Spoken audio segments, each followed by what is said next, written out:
Donc, comme je vous le disais, les 10 techniques de manipulation les plus utilisées, les plus fréquentes.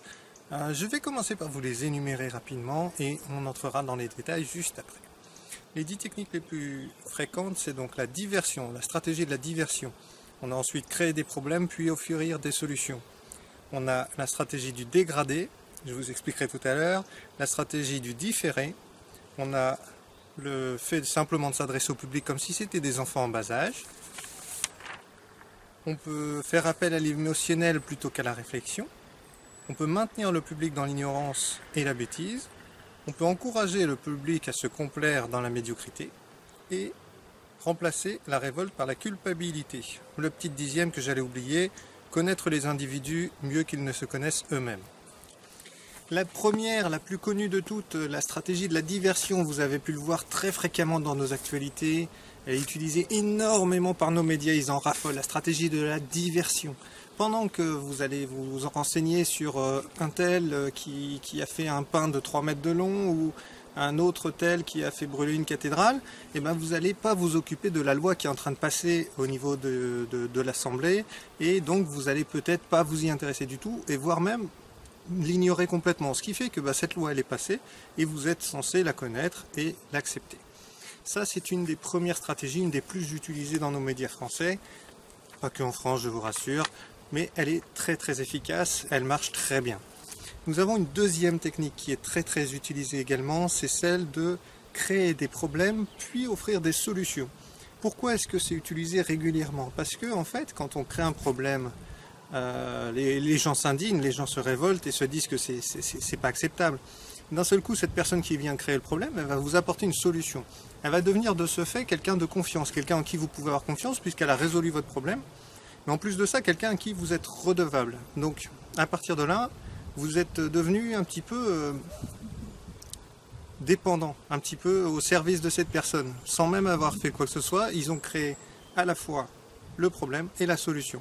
Ça, c'est une technique très très utile pour remonter un petit peu son image quand on commence à avoir pas mal d'ennemis, hein. Donc on peut imaginer rapidement que le gouvernement français va faire des efforts dans pas longtemps dans ce sens-là pour essayer de redorer son image pour gagner les élections européennes au hasard. Allez, on passe sur la suite. Troisième technique qui va arriver. La troisième technique, ce sera la stratégie du dégradé. On va proposer un plan étape par étape plutôt que de demander un gros changement d'un coup. Parce que c'est beaucoup plus facile d'accepter un petit morceau, de manger une petite cuillère de quelque chose qui n'est pas bon, que de manger tout de suite tout le plat. Donc on va vous faire manger par petites cuillères. À la fin, vous aurez tout mangé quand même, mais vous aurez l'impression que c'était moins pire. Voilà, donc dans tous les cas, cette stratégie fonctionne extrêmement bien également. On en a une autre qui est très proche de celle-là, mais qui est un peu différente. C'est celle du différé. La stratégie du différé, elle va nous dire simplement que puisque ce quelque chose, vous êtes bien d'accord que c'est pas acceptable, qu'on ne peut pas vous demander un tel sacrifice, étant donné qu'on n'a pas le choix, on vous le fera, mais seulement dans 10 ans, ou dans 2 ans, ou 1 an. Mais en fonction de ce qui est acceptable pour vous, on va faire varier ce petit laps de temps. On va vous dire seulement que de toute façon, on n'a pas le choix, donc vous allez l'avoir. Pourquoi est-ce qu'on fait ça? C'est que quand on vous demande quelque chose sur le moment, ça paraît tout de suite beaucoup plus réel. Quand c'est demandé pour plus tard, on a l'impression en fait que le plus tard n'existant pas en soi, c'est beaucoup moins impactant pour nous. Et donc on a tendance à accepter plus facilement quelque chose d'inacceptable, mais pour les générations futures ou pour plus tard simplement. La cinquième stratégie, une stratégie très très employée également par nos médias. Si vous faites un petit peu attention à la publicité, à toutes ces choses que vous voyez à la télé, dans les journaux, etc., etc., c'est la stratégie qui consiste à vous infantiliser. C'est-à-dire qu'on s'adresse à vous comme si vous étiez des enfants. Bon, je vous fais pas de dessin, c'est très très parlant en fait. Quand on vous parle d'un problème par exemple et qu'on vous dit la solution à laquelle vous devez penser, c'est déjà une stratégie infantilisante. Vous êtes censé avoir la réflexion suffisante pour le faire, mais on vous le dit à votre place. Toutes les techniques de manipulation de ce type-là sont extrêmement fréquentes et permettent en fait de rabaisser votre intelligence, de faire en sorte que vous ne réfléchissiez pas trop. Que, étant donné qu'on vous a déjà donné l'événement, la solution, en soi, vous n'avez pas besoin de vous poser la question plus longtemps, donc cet événement, on le passe à la trappe. C'est une stratégie très très efficace pour certains résultats. L'intérêt d'infantiliser le public est également de rabaisser l'esprit critique. C'est une chose très très utile pour éviter le phénomène gilet jaune, pour éviter que les gens s'enflamment. Pour l'instant, la volonté, c'est l'inverse, hein, c'est de raviver les foules. Donc pour l'instant, vous voyez bien que le gouvernement provoque, etc. Mais vous voyez bien que quand ils le veulent, ils savent très bien faire en sorte de nous prendre dans le sens du poil en baissant l'essence qu'ils ont montée un mois plus tôt, par exemple. Voilà, donc ça, c'est des stratégies de manipulation, tout ça. On va passer à la 6e technique de manipulation, une technique très très intéressante, très utilisée. On va faire en sorte de faire appel à l'émotionnel plutôt qu'à la réflexion. L'émotionnel, c'est quelque chose de très facile à manipuler. Pourquoi? Parce que, en gros, c'est des valeurs qui sont déjà définies, qui sont déjà choisies par votre modèle d'éducation, par le pays où vous vivez. On connaît vos normes, on connaît vos mœurs, on connaît les choses que vous n'êtes pas censé accepter, en fait. Les choses qui, pour vous, seront du domaine du hors norme. Donc à partir de là, jouer sur les sentiments, c'est très très facile en réalité. Même si tout le monde a l'impression d'être individuel, ok, je l'entends. Sachez cependant qu'on a tendance à tous réagir de la même manière face à un violeur d'enfants. Ça, c'est quelque chose qui est vraiment induit par l'éducation. C'est pas forcément votre cœur qui parle, c'est votre modèle sociétal. Okay, donc cette technique de faire appel à l'émotionnel plutôt qu'à votre réflexion, elle va permettre de jouer sur vos conditionnements, elle va permettre de jouer sur vos peurs et donc de faire passer des choses pour restreindre les libertés, par exemple. C'est le plus souvent comme ça qu'elle est utilisée. On va dire, il y a eu un attentat à Bangkok, puisque c'est à côté de chez nous, tout le monde le sait bien. Et on va vous dire que du coup, dans l'école qui est en bas de votre rue, vous ne pourrez plus vous garer. Dans l'école qui est en bas de votre rue, vous ne pourrez plus vous promener le jour de telle heure à telle heure parce que ça pose problème. Ainsi de suite, ainsi de suite. On va commencer à vous dire qu'on peut fouiller votre coffre sans mandat de perquisition, ainsi de suite. Là, on voit le cheminement, je fais un peu exprès, excusez-moi, c'est ce qui est en train de se passer en France depuis quelque temps et on se rend compte qu'avec ces petits excès de sécurité, on vire de plus en plus vers un état où les libertés sont relativement amoindries. La 7e méthode, on va faire en sorte de maintenir le public dans l'ignorance et la bêtise. Pour ça, il y a plein de solutions. On va abaisser le niveau de l'éducation, on va abaisser le niveau des diplômes, le contenu des programmes. Là, je n'apprends pas grand-chose à nos amis professeurs parce qu'ils ont vu faire au cours des dernières années, ils ont vu que ça se passait en France. On va faire en sorte de proposer des émissions culturelles un petit peu plus bêtes, avec des choses beaucoup plus basiques, des choses qui ne sollicitent pas votre attention, qui ne sollicitent pas votre intelligence, et donc qui vont être des programmes plus débilitants qu'autre chose. Le point numéro 8, il est très très intéressant celui-là également. Je fais en sorte de vous choisir les points avec soin, hein, donc c'est pas étonnant que ce le soit. Le point numéro 8, on va tâcher de faire de la promotion de la stupidité, de l'imbécilité, de la débilité.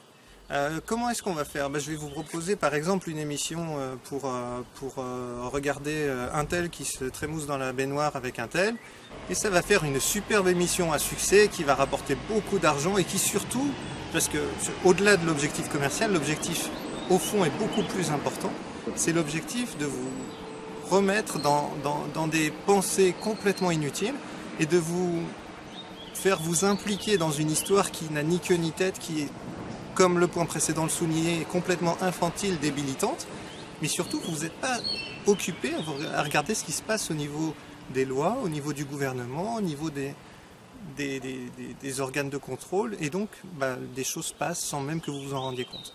Là encore, on est sur un point qui est très très utilisé ces derniers temps. Si vous regardez un petit peu la télévision, chose que je fais le moins souvent possible, mais je me renseigne sur ce qui y passe, et effectivement, je me rends compte que les programmes ont gagné en qualité ces dernières années. Hein. C'est ironique pour ceux qui n'auraient pas compris. Le 9e point qu'on a vu pas mal aborder ces derniers temps avec les manifestations, c'est remplacer la révolte en culpabilité. Comment est-ce qu'on fait ça? C'est-à-dire, on va faire en sorte, par exemple, qu'il y ait des personnes qui fassent du bazar, qui fassent des bêtises, et on va dire, tiens, c'est un tel qui est responsable de ça. Quand on va faire ça, on va attirer deux phénomènes très intéressants. Le premier, c'est que les personnes qui sont du même groupe de pairs, donc on va prendre comme exemple les gilets jaunes, c'est très bien, ça parle bien en français pour l'instant. On va dire que les gilets jaunes, ils ont cassé des vitrines, etc., etc.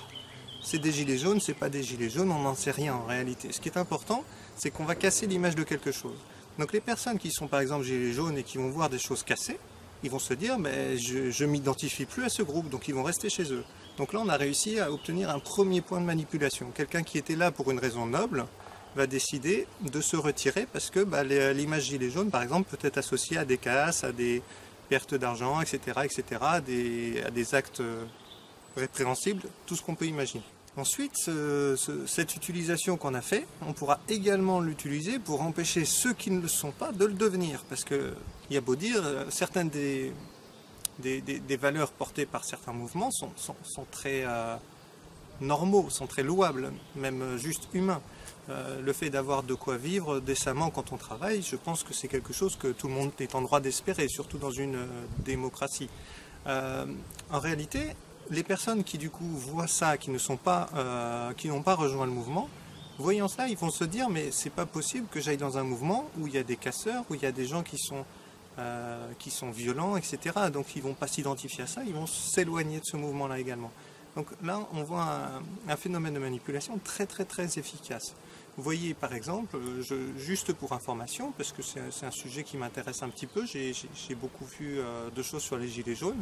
J'ai vu qu'il y a aussi des gilets jaunes par exemple qui avaient ramassé des déchets sur le bord des plages, etc. Ça, c'est pas les choses que vous voyez dans nos médias, vous les voyez qu'en cherchant sur Internet. Donc je ferme le débat là-dessus, mais il n'empêche qu'il y a des choses qu'on nous dit de façon plus ou moins détournée, et de toute manière ça va tout le temps dans le même sens, c'est de discréditer et de casser une révolte qui en soi est relativement juste dans le fond.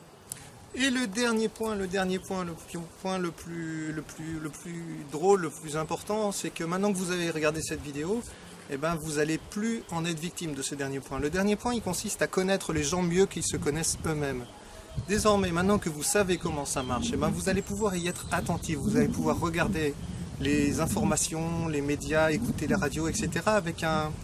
avec une autre oreille, avec un œil plus critique, avec plus de discernement, et mieux vous protéger de ça. Le 10e point, comme je disais, donc connaître les individus mieux qu'ils ne se connaissent eux-mêmes. Si jamais ils vous connaissent mieux, en fait, ils vont utiliser tous ces leviers pour faire de vous des pantins qui bougent quand il faut bouger et qui arrêtent de bouger quand ils n'ont plus envie que vous bougiez. Là, maintenant que vous le savez, vous pouvez décider de bouger quand vous en avez envie et surtout dans la direction que vous voulez. Donc profitez-en bien de ces petites astuces, de ces techniques utilisées régulièrement par les grands contrôleurs, les grands décideurs de ce monde. Profitez-en, utilisez-le et sachez que comme ça, avec cette connaissance, vous êtes beaucoup moins manipulable, beaucoup moins contrôlable et vous êtes beaucoup plus authentique, beaucoup plus vous-même. Vous n'allez pas, par exemple, alimenter des discussions de couloir sur des sujets polémiques juste par principe. Vous allez plutôt vous intéresser aux sujets essentiels comme la dégradation de la planète, comme le soin entre les êtres humains, faire en sorte d'être le plus appréciable et le plus apprécié de ses congénères. Tous ces sujets qui réellement sont importants pour le bien-être et pour l'évolution personnelle, plutôt que se prendre la tête pour un tel qui a eu une promotion alors que les autres ne l'ont pas eu, etc., etc. Toutes les techniques habituelles de manipulation n'auront plus prise sur vous. Je vous souhaite que cette vidéo vous fasse grandir, vous fasse avancer et vous permette de ne plus tomber dans aucun de ces pièges qui sont tellement faciles à voir et à prévoir quand on les connaît et tellement impossibles à imaginer quand on ne les connaît pas. Je vous souhaite le meilleur à chacun de vous et vous dis à très bientôt.